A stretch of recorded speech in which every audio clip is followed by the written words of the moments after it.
topics and opinions expressed in the following show are solely those of the host and their guests and not those of W4CY Radio, its employees, or affiliates. We make no recommendations or endorsements for radio show programs, services, or products mentioned on air or on our web. No liability, explicit or implied, shall be extended to W4CY Radio or its employees or affiliates. Any questions or comments should be directed to those show hosts. Thank you for choosing W4CY Radio. Draw me close to you, never let me go. I lay it all down again to hear you say that I'm your friend. Okay. The Almighty Creator desires a deep personal relationship with you. My name is James Robertson. I'm a researcher, publisher, and teacher regarding the matters and truths of the Almighty Creator, whose true name is Yah, the eternally self-existing.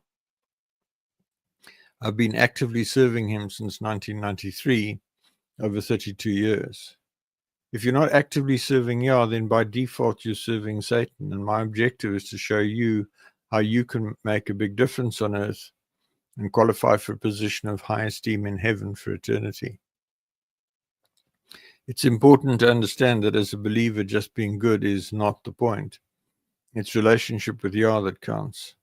Without this, you will be in a very unpleasant place in heaven with no way out, and my aim is to show you how to get close to Father. If you're a good person without a clear relationship with Yah, then you're in a spiritual no man's land and you will not enter heaven when you die. The Creator has said regarding unbelievers, why would I want someone to spend eternity with me when they do not believe I exist? God is calling everybody on the planet to be involved and serve him and help him to have victory over Satan. Fundamentally, we each need to learn to see things on earth from Yah's perspective. Please visit my website at www.endtimeissueministries.org or email me on james@endtimeissueministries.org. Our topic today is the Torah Dilemma. What exactly is Torah? The overview. Over a number of years, I've had contact with various Messianic people who see themselves as Torah Observant and who correctly see Yahooshua, incorrectly Jesus, as Messiah, the Anointed One who was to come. The question that arises is whether Torah observance, as in a formal study of text and observance of text, is relevant in this age. In saying this, while I've read the so-called Old Testament from Bereshith, incorrectly Genesis, to Malaki, incorrectly Malachi, over 20 times since I came to serve Father Yah intensely, Father has never impressed on me that I should become observant of some of those books at an intellectual works level. This broadcast explores the question, what exactly is Torah, and reaches a controversial conclusion. We will also review your relationship with the Creator. So this broadcast is based on the article 2024-1204, The Torah Dilemma. What exactly is Torah? As I said, I've come into contact with quite a few people who are Torah observant, but the problem is there are different opinions as to what the word Torah in the Hebrew means, and the word law, which is commonly the English translation of the word Torah, but which refers to a number of other concepts of law as well. To illuminate my comments, in 2001, Yah clearly stated to me that the Bible was not his word. It contains errors and is only about 2.5% inspired. So building too much on the Bible, whether it's the first 5 books of the Bible or the entire Bible, versus being led by the Spirit, is problematic. So the point here, folks, there are a couple of points. One is the Bible is a useful reference book. The books that were recorded before the exile of the Israelites to Babylon were not necessarily fully preserved in the exodus that took place. Get the picture. The Babylonians have overrun Jerusalem. They take the inhabitants captive and they force march them some considerable distance to Babylon. The so-called Torah was in so-called Torah scrolls, big bulky things. It is improbable that those scrolls were carried by any individual to Babylon. Maybe they were, but my understanding is that different people took fragments and they reconstituted the older books of the so-called Old Testament in Babylon, partly from memory and partly from assembling fragments. And if you read carefully, most of the books are fragmentary. There are chunks of text, and then there's a logical non-conformity between that and the next text. It's not one contiguous flow of writings, even within individual books. An important realization that is necessary for this discussion is that the Old Covenant was fulfilled through the offering of Yahooshua. So in considering this topic, it's vital to understand that Yahooshua fundamentally changed the situation regarding Torah. So if we look in Mattiyahu, incorrectly Matthew, chapter 27, verses 45 to 53. And now from the 6th hour until the 9th hour, there was darkness over all the land. This is now just before Yahooshua dies on the stake, not a cross, on the stake. So he's hanging there, desperately trying to breathe in agony. And about the 9th hour, Yahooshua cried out with a loud voice, saying, Eli, Eli, lama sabachthani. That is, my beloved mighty one, why have you forsaken me? Now, the conventional English is, my beloved, my God, why have you forsaken me? But he actually said Eli. And if we read on, some of those who stood there when they heard that said, this man is calling for Elijah, incorrectly Elijah. Immediately, and Eli Yah means Yah is my beloved mighty one. Immediately one of them ran and took a sponge, filled it with sour wine, and put it on a reed and offered it to him to drink. The rest said, let him alone, let us see if Elijah will come to save him. And Yahooshua cried out again, and with a loud voice, and yielded up his spirit. And then behold, the veil of the temple was torn in two from top to bottom, and the earth quaked, and the rocks were split. And the graves were opened, and many bodies of the saints who had fallen asleep were raised. Coming out of the graves after his resurrection, they went into the set-apart city and appeared to many.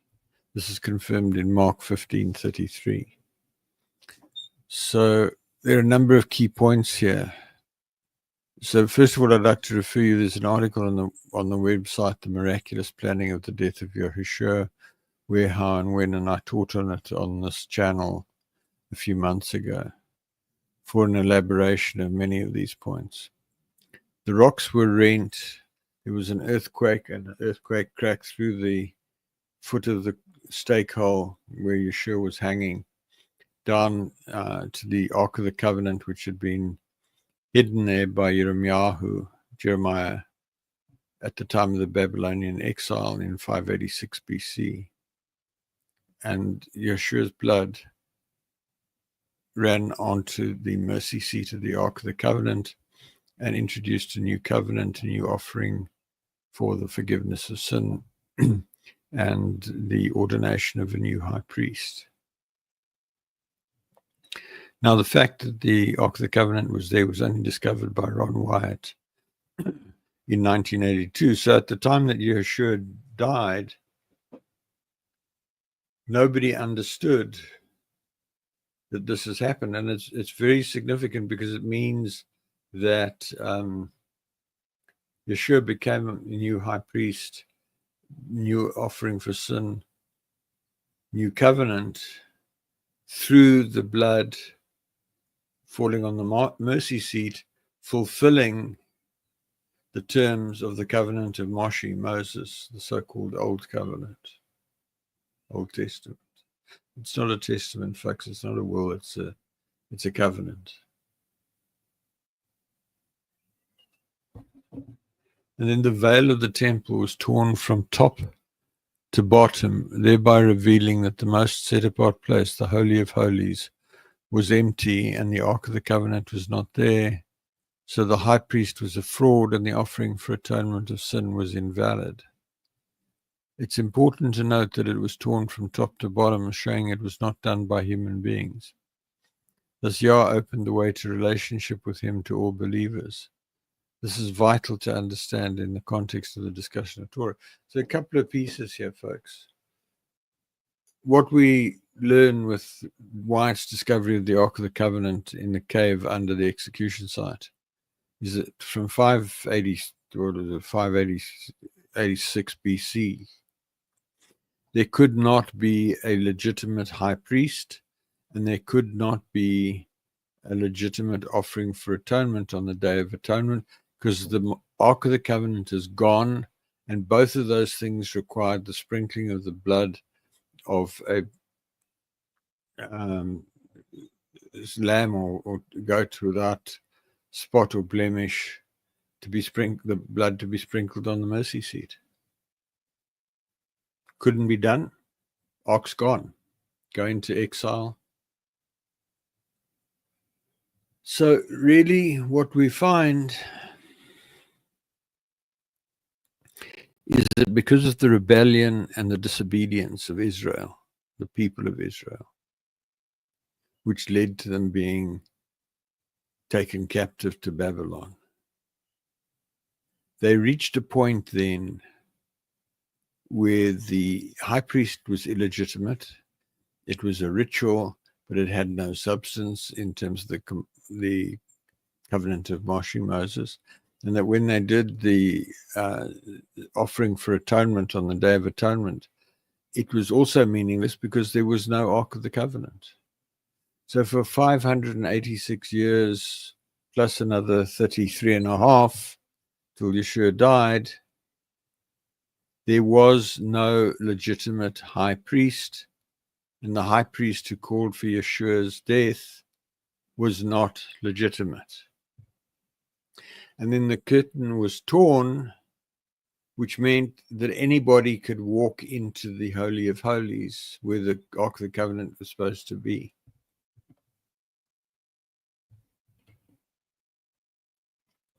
And this is really important, folks. It's important to understand that, number one, the barrier, the artificial restriction on human beings having a close relationship with Yah was taken away. The priesthood was shown to be illegitimate. And folks, you need to see that in the light that what you read in the Bible up till then, certain of those things ceased to be valid. And coming back to the passage that I read a couple of minutes ago about Yeshua's death and giving up the Spirit, I've spoken about this on several occasions, but it bears repeating. It is vital to understand that the set-apart Spirit of Yah came upon Yeshua when he was immersed by Yahushua, John, the immerser, John the Baptist, in the Jordan. It was the Spirit of Yah on Yeshua that enabled him to perform miracles heal the sick, raise the dead, walk on water, feed 5,000, etc. And then when he died, Yah had to take his spirit off Yeshua because he was so anointed, otherwise he would never have died. The fact that Yeshua claims out, why have you forsaken me? Why have you left me? He wasn't expecting that. Yah didn't tell him that that was going to happen. Suddenly he loses that anointing. He loses that close relationship with Father, and then his heart is broken and he dies. There is absolutely no way that Yeshua is Yah. There's no way that Jesus is God. I really ask you to get that, folks.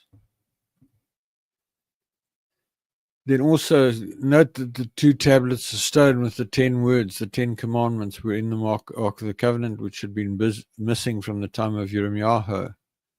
This thereby opened the way for Yah to write the commandments on the hearts of believers. This passage is profoundly important to this discussion regarding the meaning of Torah and the relevance of Torah observance in the current age. And then to loop back to what I touched on a couple of minutes ago, it is vital to recognize that the people who called for the death of Yahooshua were what we would today call Torah keepers. They regarded the 5 books at the start of the Bible, the so-called 5 books of Moses, the Pentateuch, as sacrosanct, authoritative, and the basis for one's relationship with Yah. And because Yahooshua, who was sent by Yah, filled with the Spirit of Yah, did not accord with their narrow view of what he should be, they had him killed. So in considering the life and death of Yahooshua, it is also vital to understand that the people who called for the death of Yahooshua misinterpreted the Torah as they had it, such that those who were strictly Torah observant were responsible for the death of Yahooshua, thereby terminating the terms of the covenant through Moshe and opening the way for the new covenant through Yahooshua. Thus, Yah rejected Torah observance in the strict intellectual sense when Yahooshua died. The chosen people stopped being chosen. They killed the Anointed One who was to come, the Messiah, who was the fulfillment of the covenant of Moshe. So, folks, if you are somebody who claims to be a Torah keeper, you need to check out that you are in fact transposing yourself prior to the death and resurrection of Yahooshua and trying to keep a law or a book of laws which the people failed to keep to such an extent that they killed the Anointed One, the Messiah. And so at that point, Yah said, I'm tearing the curtain open. I'm taking away the barrier. I'm allowing anybody who has belief in me through the covenant of Yeshua to come close to me. So my message to you today, in part, is that you can get as close to Yah as you choose, and you are the only constraint on that. Your mindset, your mental position is the only thing that is keeping you from getting really close to Yah and spending eternity on a very high throne. Coming back to Torah observance, most of those who practice Torah observance today subscribe to the view that the Torah relates to the 5 so-called books of Moshe, the books of Moses: Bereshith, incorrectly Genesis; Shemoth, incorrectly Exodus; Wayikra, incorrectly Leviticus, Bamidbar, incorrectly Numbers, and Deborim, incorrectly Deuteronomy, which I will henceforth refer to as the 5 books. Some of these people believe that the 5 books were all written by Moses, before he died, including the portion at the end of Deborim, which describes the death of Moshe and what happened immediately after. Note that the above does not mean that I'm saying that people should not read the 5 books or the Bible diligently a few times and take notes and ask questions. I am saying that deep intellectual study of the 5 books or the Bible as a whole is not appropriate, and in fact, I'm saying it's damaging. You need to have a spirit-to-spirit relationship with Yah, and intellectually engaging with the Bible is not helpful. Particularly memorizing the 5 books of the Bible, which some people do, or any other book, including the Quran, it's off the mark. Yah does not want a relationship with your head. He wants a relationship with your heart, with you, your innermost being, your spirit. He's not interested in a whole lot of laws, a whole lot of intellectual stuff. So let's talk about the 613 mitzvot, which you may or may not have come across. Some of the people mentioned above, the most strictly Torah observant, also observe the 613 mitzvot.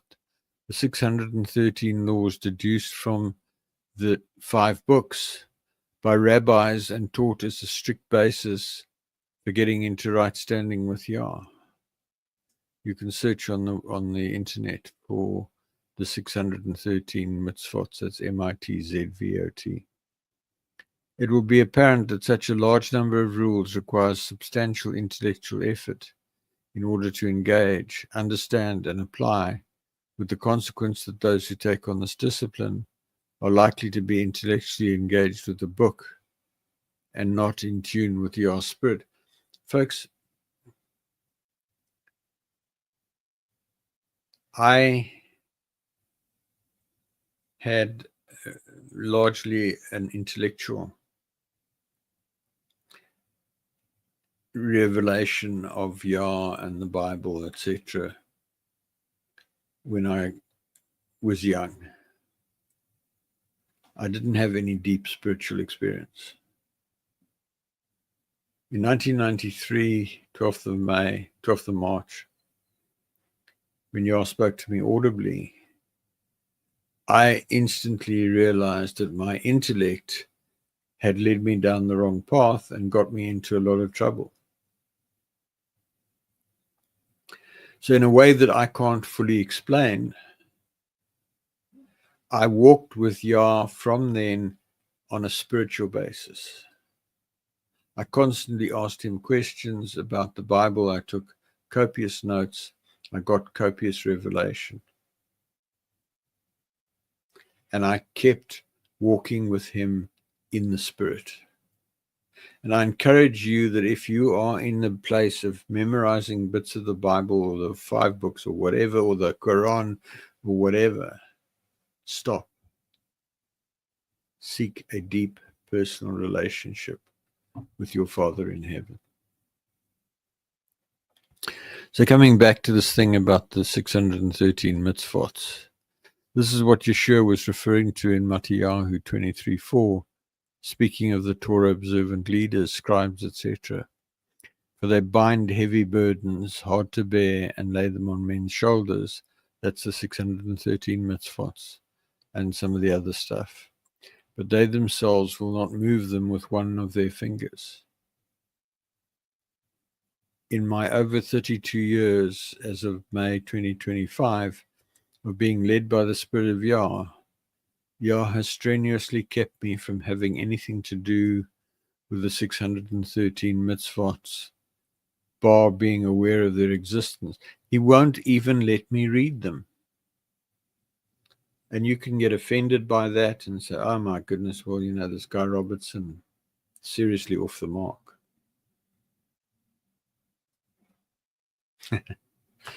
That's something between you and Father. I'm very confident that what I've said is valid. I've been saying this for many years. I've been praying regularly. Show me the level of my present deception and how to correct it. Judge me severely and correct me harshly, that I may serve you more perfectly. And I have to tell you that Yah has never once said to me, James, you're out of line. You need to study the 613 mitzvot. He also kept me from going to Bible school, by the way. Because he hates the Bible, because people worship the Bible instead of having a relationship with him. In considering what follows, keep in mind Hosea 4:6, my people are destroyed for lack of knowledge. Because you've rejected knowledge, I also will reject you from being priest for me. Because you have forgotten Torah, the law of your mighty one God, I will also forget your children. This paves the way for the coming of Yeshua and the new covenant. Those who champion Torah observance may take this as an injunction to study more deeply, where in fact it is challenging people to return to deep knowledge and experience of the Almighty Himself. Folks, I teach regularly on this basically, but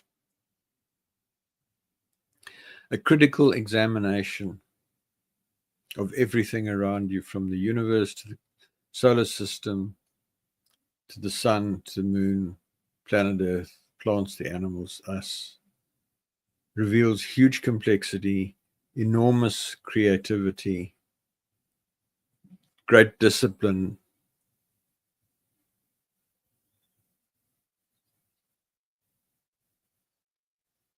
and there's only one reason why Father went to all that trouble.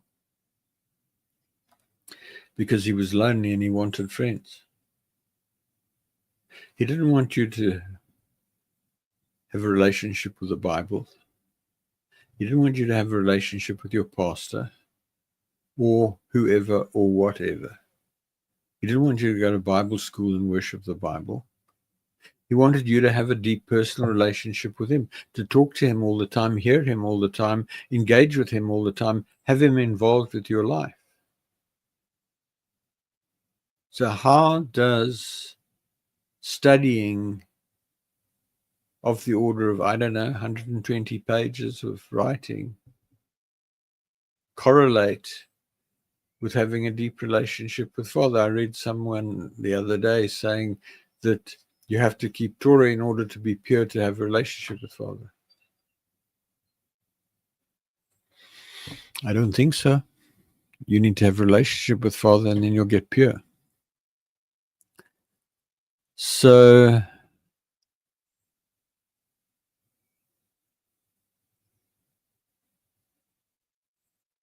an important point which builds on what I just said. Yah is lonely and he's making adjustments.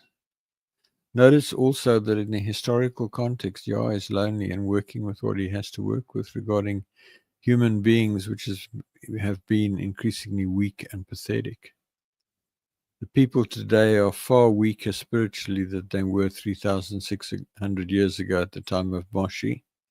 As a consequence, Yah has had to substantially and progressively redefine how he works with human beings. These adjustments continue to today. In considering the question of Torah in the present age, it is important to evaluate exactly what is applicable today. So what we see is at the time of Moshe, Moses, when Yah entered into that covenant through Moshe, and they put the blood on the doorposts and the lintels, and they came out of Egypt and everything, and Yah came down on the mountain and gave the 10 commandments, etc. And designated the priests and the tabernacle and the Ark of the Covenant and everything. As I said a few minutes ago, it did not work. Please understand this, folks. Going back 2, 3, 4,000 years for a formula for living your life today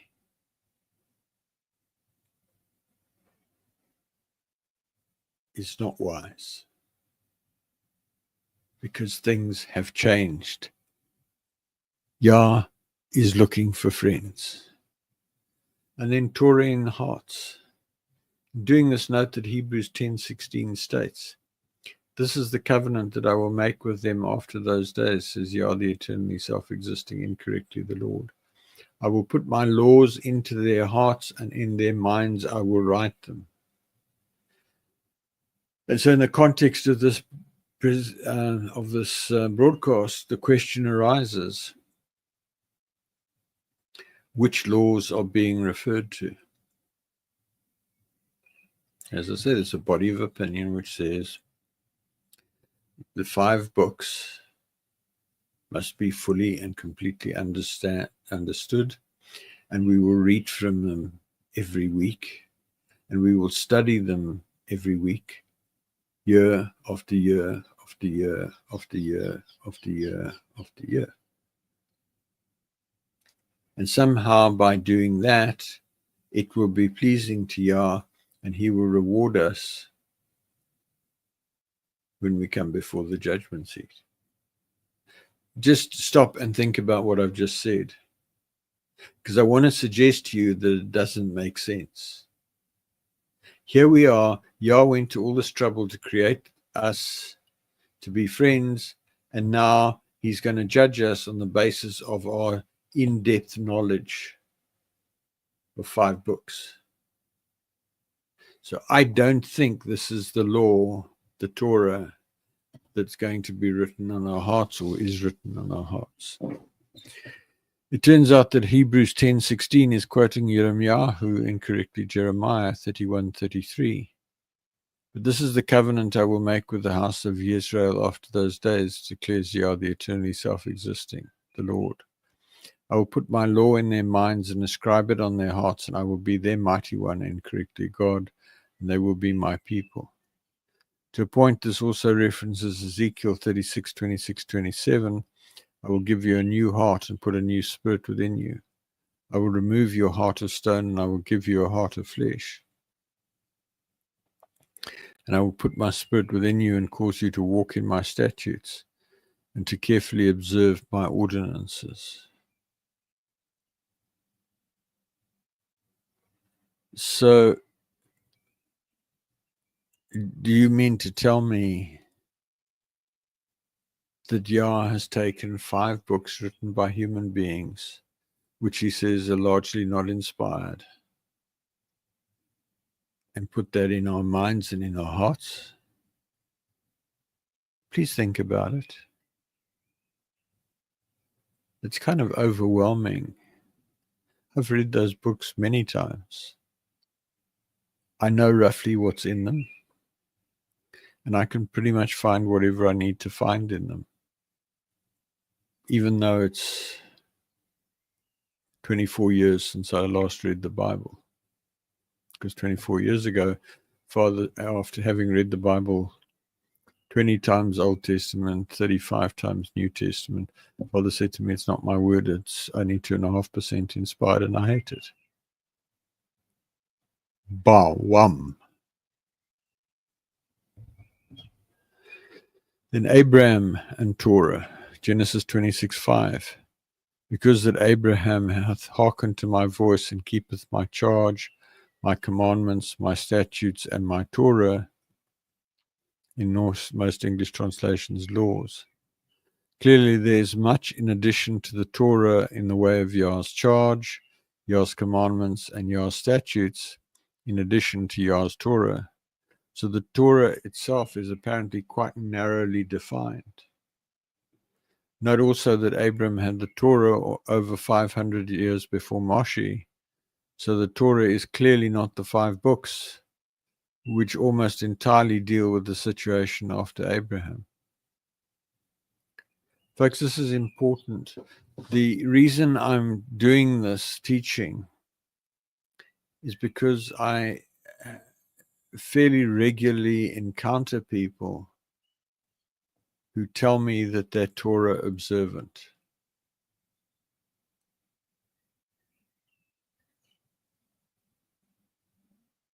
And my response to that is what I'm giving you in the article that this is based on and what I'm giving you now in more detailed discussion. What is Torah? That's the dilemma. Because some people say it's the whole Bible, but they're not specific about whether it's the Protestant 66 books or the Catholic whatever books or the Ethiopian whatever books or the Church of the East whatever books or the Greek Orthodox whatever books or the Russian Orthodox whatever books.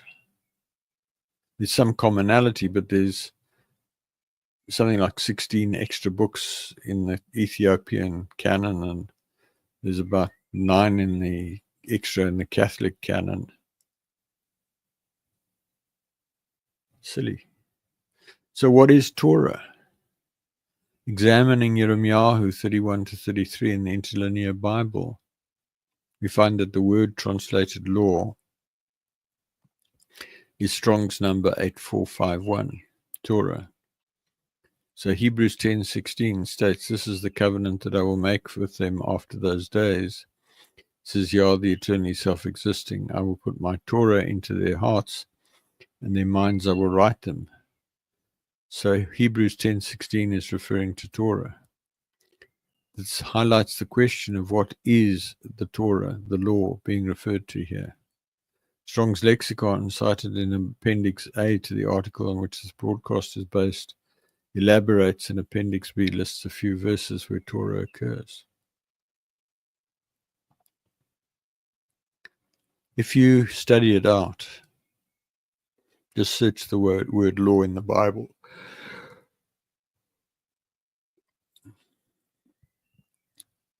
One of the big weaknesses of just about every English Bible translation, and as a consequence, any translation which is based on the English translation, which is a hang of a lot of other languages that have been informed at least by the English translation. Law has got multiple meanings. It can refer to the 10 Commandments. It can refer to the 5 books. It can refer to the Bible. It can refer to human laws, the laws of the state. And it can relate to spiritual, physical laws. So you have the laws of physics, E equals mc squared, F equals ma, etc. Force equals mass times acceleration. Those are spiritual laws. They're also laws, but they're not Torah. From this, we see a strong emphasis on the Torah being the 5 books as defined above, but we also see an alternative interpretation that the Torah comprises the entire body of Jewish teaching, and others say it includes all of the Old Testament, as I've said. Others say Torah encompasses the entire Christian Bible without specifying which Bible version they're referring to. The Standard Protestant with 66 books, the Catholic with Apocrypha, the Ethiopian with 88 books. There's a collection of Apocrypha of 54 books. And the question is, folks, are you going to allow your relationship with the Creator to be dictated by any book whatsoever, no matter what human beings say about it? Because remember that there is nothing in the Bible, in any of the translations that I've read, which has a declaration at the beginning which says, "We the undersigned," or "I the undersigned, name, date, place, hereby testify and declare before the Almighty that this book is 100% inspired by Yah, and that I have translated it without error, and it is completely dependable." I've never seen that in any Bible. I haven't even seen that in one book in the Bible. Nowhere does the Bible claim to be the Word of God. It's a human invention. Dare I say it, inspired by Satan. So I want to suggest for your consideration that Torah is at best a subset of the 5 books. Insofar as most of the Bible, including the 5 books, is simply history, and Yah has said that the Bible is not my word and contains errors and is only about 2.5% inspired, I submit the Torah is at best a subset of the 5 books and certainly not a superset. I want to make a clear distinction between codified law, so-called Torah, and jurisprudence, the theory of law or the philosophy of law. It's my contention that over and above the large portion of the 5 books that is straightforward history, a significant further part of the 5 books is jurisprudence, as defined above, and not codified law. So what am I doing, folks? I'm just doing a reality check and saying, if I look critically at the 5 books, most of those 5 books is simple historical account, starting with creation, through the flood, through Abram, through Moshe, the Exodus from Egypt, occupying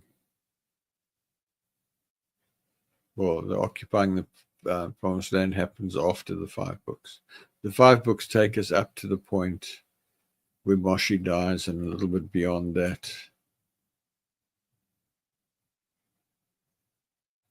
I don't know what the figure is. I haven't calculated, but I'm guessing that 90+% of those 5 books is just straightforward history. And then there's a whole lot of other stuff about the design of the tabernacle and the Ark of the Covenant, etc., and the rituals that go with it, which we've seen have been fulfilled by Yahooshua and have been superseded. So there's not a lot left, actually, if you're sober and sensible about it. So, folks, I'm out of time today. I'm going to pick this up again next week, and I hope it's given you something to think about. So I would like to ask you, what is the state of your relationship with the Almighty Creator today? I'd like you to critically examine where you are relative to Him. Do you talk to Him constantly throughout the day and allow Him to lead you in every possible way? Do you worship Him at every opportunity? Have you clearly and unambiguously heard Him call you friend? If not, you're failing in your life purpose and you will be bitterly disappointed when you die. If you've now come to belief, please pray along the following lines. Father Yah, I come to you in the name of Yahooshua. I now believe that you exist. I confess my sin of unbelief and I repent of my unbelief and I ask you to forgive my sin. I now commit my life to you and I ask you to take me by the hand and lead me into deep personal relationship with you. I ask you to fill me with your spirit and to change me and help me to become the person you want me to become. I ask you to help me find people who can help me and help me find books, websites, articles, and other resources that will help me. I ask you to show me what I can do to actively serve you and lead others to deep personal relationship with you. I thank you for saving me. There's a period of 8 days from sincerely coming to belief for the first time, during which there is extreme grace to help you. See the article Critical Actions on First Belief for actions you should take immediately. Drop me an email at james@endtimeissueministries.org so I can help you, pray with you, counsel you, etc. In closing, thank you for listening. Please send me your questions to james@endtimeissueministries.org and email me to join the mailing list, also at james@endtimeissueministries.org. If you decide to draw close to the Almighty, please let me know and I can connect with you by Zoom, Teams, email, LinkedIn, Facebook, WhatsApp, or telephone so that I can help you with your journey. I hope to connect with you again next week when I will continue to explore how to become a friend of the Creator. Work with me to make a way for Yahooshua to return in victory at the end of the millennium and make his enemies his footstool. Folks, those of you who've been with me for a few weeks, I'm guessing you're going to drop off now because you've heard what I'm going to say next. For those of you who knew or only been on for a couple of weeks, please stay behind. There's just a few things I want to share with you.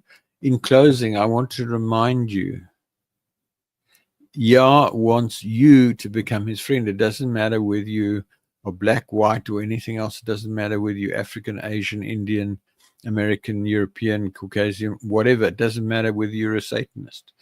He will meet you wherever you are. It doesn't matter if you're rich or poor. It doesn't matter whether you're tall or short, thin or fat, blonde hair, blue eyes, brown hair, brown eyes, black hair,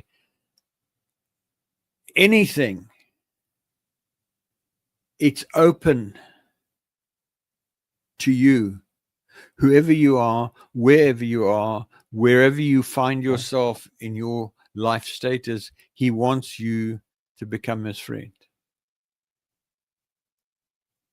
You can take an extract of what I just shared with you now as a prayer, or you can email me, or you can go on the website. There's a prayer on coming to realization of that. So I'm going to say to you, those of you dropping off, good night. Have a great weekend. And for those of you who are staying, please hang on and I'll share a bit more with you. So in closing, who am I? James Robertson. I have a doctorate in engineering and I'm a retired military commander. I now work as a management consultant. I have over 32 years' experience of actively seeking to draw close to the Almighty, following a dramatic encounter with him on the 12th of March 1993 when he spoke to me audibly in a locked room, and I knew for certain that he was real.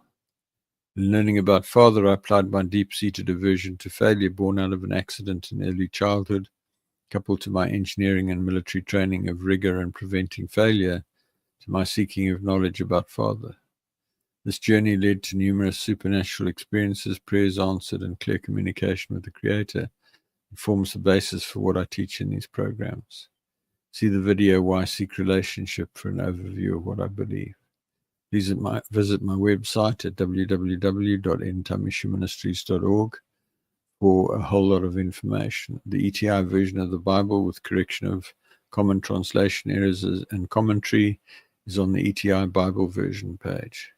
For recordings of nearly all of the teachings broadcast so far, go to www.relationshipwithcreatorradio.com or search on Google for quote Relationship with Creator Radio unquote.